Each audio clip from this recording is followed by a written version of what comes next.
വരുന്നു. പലതരത്തിലുള്ള വീടുകളിലാണെങ്കിലും സമൂഹത്തിലാണെങ്കിലും പീഡനങ്ങൾ സഹിക്കേണ്ടി വരുന്നു.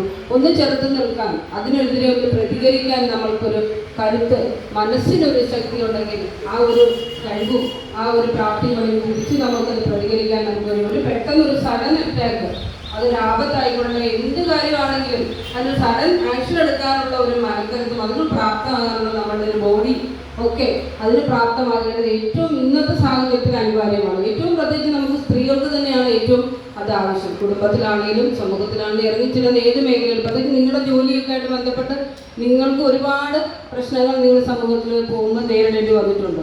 അപ്പോൾ അതുകൊണ്ട് നമുക്ക് വാക്കുകൾ കൊണ്ട് പറഞ്ഞവരെ ചെറുത്ത് നിർത്തുകയല്ല അതിന് നമ്മൾക്ക് വേണമെങ്കിൽ നമുക്ക് അതിനെങ്ങനെയൊക്കെ ചെയ്യണം, എന്തൊക്കെ കാര്യങ്ങൾ നമ്മൾ അറിഞ്ഞിരിക്കണം, അങ്ങനെയുള്ള കാര്യങ്ങളൊക്കെ തന്നെ നമുക്ക് ഈ ദുരന്ത നിവാരണവുമായിട്ട് ബന്ധപ്പെട്ട് ഇപ്പം നമ്മൾ കുറച്ച് കാലങ്ങളായിട്ടാണ് ഈ ദുരന്ത നിവാരണം എന്ന് പറയുന്ന വർക്കിംഗ് ഗ്രൂപ്പ് തന്നെ നമ്മളുടെ മുന്നിൽ എത്തിയിട്ടുള്ളത്. അപ്പോൾ ആ വർക്കിംഗ് ഗ്രൂപ്പിൽ ഒരുപാട് നിർദ്ദേശങ്ങൾ നമുക്ക് പഞ്ചായത്തിൽ വരുന്നുണ്ട്.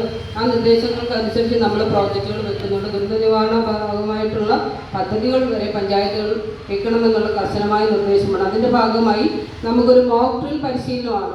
അപ്പോൾ ഇവിടെ നമ്മൾ ഇതിനെക്കുറിച്ച് വിശദീകരിച്ച് ഐശ്വര്യം നമുക്ക് വിശദീകരിച്ച് തരും.